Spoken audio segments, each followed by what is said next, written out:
Bonjour, merci de nous suivre sur Objectif Gard. Nous sommes aujourd'hui dans l'Uzège sur un massif forestier qui a brûlé il y a quelques semaines. Et nous sommes d'abord avec Carole Troy, qui est responsable de l'unité forêt DFCI de la DDTM du Gard. Bonjour. Bonjour. Alors rapidement, la DDTM et l'unité forêt DFCI, qu'est-ce que c'est ? Alors c'est une unité qui travaille sous l'autorité de la préfète déjà et qui s'occupe notamment en termes de défense des forêts contre les incendies, des FCI, qui s'occupe justement de coordonner un dispositif de prévention et de sensibilisation par rapport au risque incendie sur le département entre autres. En gros, ce que vous dites aux Gardois, c'est n'allumez pas votre cigarette et ne la jetez pas et ne faites pas de barbecue. Pour faire très bref, oui, c'est en partie ça. D'accord. Et nous sommes à côté de moi, à ma droite, avec Fabien Broquiero, qui est responsable du pôle DFCI de l'ONF, l'Office national des forêts, c'est bien ça ? Oui, tout à fait. Alors l'ONF, rapidement, quelques mots, qu'est-ce que c'est ? L'ONF, c'est l'Office national des forêts, donc c'est le gestionnaire des forêts publiques, donc forêts de l'État et des collectivités, mais c'est aussi le partenaire particulier de l'État pour la mise en œuvre de la politique de défense des forêts contre incendie dans le département du Gard l'été, mais aussi l'hiver. Alors on le sait, cette saison feu de forêt, elle a commencé sur les chapeaux de roue. Il y a eu beaucoup d'incendies avec plusieurs centaines d'hectares de forêt qui ont été brûlés. On a eu le maire de Bordezac, on a eu également un pompier. Et là, on voulait justement traiter les incendies sous l'angle de la nature. Je vais d'abord m'adresser à vous, Fabien. Quand on voit ces hectares de forêt ravagés, on se dit que la nature, elle a pris un sacré coup. Il y a peut-être des espèces qui ont été détruites ? Oui, tout à fait. C'est d'abord une catastrophe paysagère, un feu, puisque c'est un paysage qui passe du vert au tout noir. Donc pour les gens du coin, c'est un manque de repères, c'est un changement complet de repères. Et surtout, ce qui est important, c'est que derrière, ça peut avoir des impacts aussi sur le sol. Un feu violent qui passe l'été, ça peut avoir un impact sur les arbres, donc qui meurent, qu'il va falloir du coup exploiter pour ce qu'on peut. Et il va falloir aussi accompagner la nature qui va revenir, puisque là on s'aperçoit quelques semaines après le feu quand même que déjà il y a de la repousse de la végétation, donc c'est plutôt positif. C'est une catastrophe paysagère plus qu'écologique ? Oui, c'est d'abord une catastrophe paysagère, un feu, puisque c'est un paysage qui passe du vert au noir en quelques minutes. Et c'est d'abord ça qui, dans l'inconscient collectif, va marquer les gens et les esprits. Après, il faut avoir aussi en tête que la forêt elle a un rôle important de stockage du carbone. Donc c'est une perte aussi de carbone avec du CO2 qui est délivré dans l'atmosphère. Et du coup, on va en parler avec Carole parce que ça, c'est très intéressant. Le rôle de l'arbre, on le sait, on l'a tous appris à l'école. Il capte le CO2 et il produit de l'oxygène. Mais quand il brûle, par contre, c'est très compliqué, notamment. Oui, du coup, en effet, son rôle de stockage de carbone est très important, notamment dans son rôle par rapport au changement climatique. Et c'est vrai que à partir du moment où les surfaces brûlent, ce dioxyde de carbone, en fait, est dégagé et donc repart dans l'atmosphère. Donc ça, c'est quelque chose bien sûr qu'on ne voit pas, mais par contre qui joue un rôle assez important en termes de pollution. Oui, qui participe au réchauffement climatique, malheureusement. C'est un peu le serpent qui se mord la queue. Voilà, c'est ça. Une autre question, tout à l'heure je vous parlais des espèces qui ont été détruites. On a vu sur Bordezac le pin de Salzmann qui sera en voie de disparition. Là aussi, c'est une catastrophe. Alors le pin de Salzmann, c'est une espèce relique, on dit, ou endémique. Donc c'est une espèce qui est très rare, qui est réfugiée sur certains secteurs du nord du Gard et de l'Hérault, qu'on trouve un peu en Espagne aussi, et qui concerne des très petites superficies. C'est une essence par contre qui est très sensible au feu. Et effectivement, dès lors qu'on a un incendie qui touche ces zones-là, on a des pertes sèches donc de surface où cet arbre relique actuel encore demeure. Mais tout à l'heure, vous avez dit que la nature reprenait ses droits. On l'a vu, il y a quand même des pousses. Le feu a eu lieu il y a quelques semaines. Comment ça va se passer au niveau de la régénération de la forêt ? Est-ce qu'on peut replanter tout de suite ? Est-ce qu'on replante tout de suite ? Ou est-ce qu'on laisse la nature un peu respirer ? D'abord, on va regarder ce qui va se passer. Le premier travail du forestier, c'est d'observer. Observer comment la nature évolue suite au passage du feu.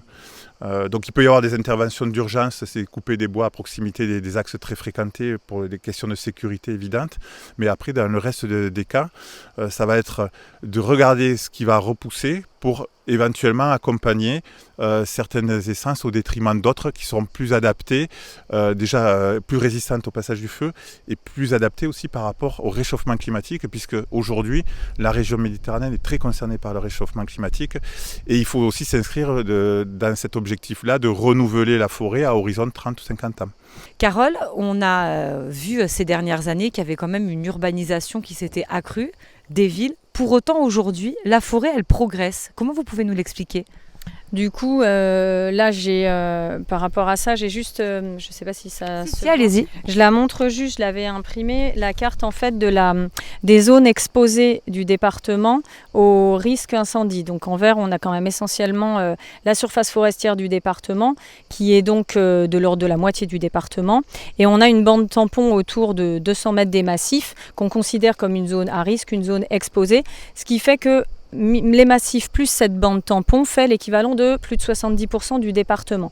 Donc en effet, il y a eu une progression des surfaces forestières depuis ces 50 dernières années, notamment du fait de la déprise agricole. Il y a donc eu un abandon en fait progressif de terres agricoles qui n'ont pas forcément été toutes conquises par l'urbanisation, parce qu'on a en effet l'impression qu'il y a énormément d'urbanisation, mais proportionnellement à ce qui a été finalement abandonné, la forêt et les garrigues, nous on est très concernés aussi par les garrigues, ont conquis ces espaces. Et donc finalement les deux, que ce soit l'urbanisation et la forêt, les espaces se sont rapprochés, les zones se sont rapprochées et on a des interfaces urbanisation-forêt qui sont du coup de plus en plus nombreuses et qui génèrent d'autant plus de risques, que ce soit de la part de l'urbanisation, parce que donc les incendies viennent à 90% de l'homme. Donc l'homme se rapprochant de la forêt, il y a des départs de brûler les massifs. Et quand un incendie vient du massif, il vient lécher, voire complètement brûler en fait les zones urbaines qui sont à proximité. Et justement, vous pouvez le rappeler, il y a certaines obligations qu'on doit faire quand on a une maison près d'un massif forestier. Est-ce que vous pouvez les rappeler ? L'obligation en fait légale qui est la plus importante et dont les personnes qui ont vécu un incendie à proximité ont tout à fait conscience, c'est le débroussaillement autour de chez soi. C'est-à-dire que quand on a une forêt, donc en effet qui on va dire végétalise un espace, qui se rapproche certes d'une zone urbanisée, c'est nous qui finalement allons nous installer en bordure de ce massif-là. Et c'est à nous de nous protéger et de protéger le massif, vu que c'est nous qui nous installons à cet endroit-là. Donc quelque part, pour faire très simple, c'est le code forestier en fait qui l'impose, et on a une obligation de débroussailler dans les 50 mètres autour du bâti, autour de notre habitation. Donc débroussailler, ça ne veut pas dire tout couper les arbres, tout couper à ras, c'est débroussailler surtout la strate herbacée, les herbes et les arbustes en fait qui peuvent être en masse autour des habitations, et aussi de mettre à distance les houppiers des arbres qu'on peut avoir dans ce périmètre de 50 mètres. J'ai une dernière question, certainement pour vous, Fabien. Emmanuel Macron s'est déplacé en Gironde. On voit qu'on a de plus en plus d'incendies, que c'est un risque, notamment dans le département et la région sud et toute l'Europe d'ailleurs. Qu'est-ce qu'il faudrait faire pour justement se prémunir ? On a parlé de débroussaillage, mais il y a peut-être aussi des DFCI, des pistes à construire. Il faudrait peut-être s'occuper du massif forestier un peu mieux, parce qu'on a aussi entendu qu'on abandonnait nos forêts. L'objectif aujourd'hui, c'est de bien les entretenir pour qu'elles soient vraiment opérationnelles le jour J, l'été, avec des pistes carrossables et surtout de l'eau dans les points d'eau. Donc ça, c'est la priorité. Et donc au-delà de l'aménagement des massifs, de tout le travail qui est réalisé tout au long de l'année par les forestiers, l'ONF, les collectivités, l'État et l'Europe avec les subventions qui sont octroyées, il y a derrière aussi à faire évoluer les comportements du grand public, des habitants du Gard, des Gardois et des Gardoises. L'objectif aujourd'hui, c'est d'apprendre à mieux vivre avec le feu. Il ne faut pas tout attendre des forestiers de l'État et de l'Europe. Il faut aussi être responsable, avoir des actes citoyens au jour le jour. C'est-à-dire pas fumer en forêt, ne pas débroussailler en plein mois de juillet ou d'août parce qu'on s'est aperçu qu'on avait beaucoup de biomasse à côté et qu'on a vu que dans le village à côté ça avait brûlé. Il faut éviter aussi de faire des travaux à risque qui peuvent produire des étincelles et propager le feu.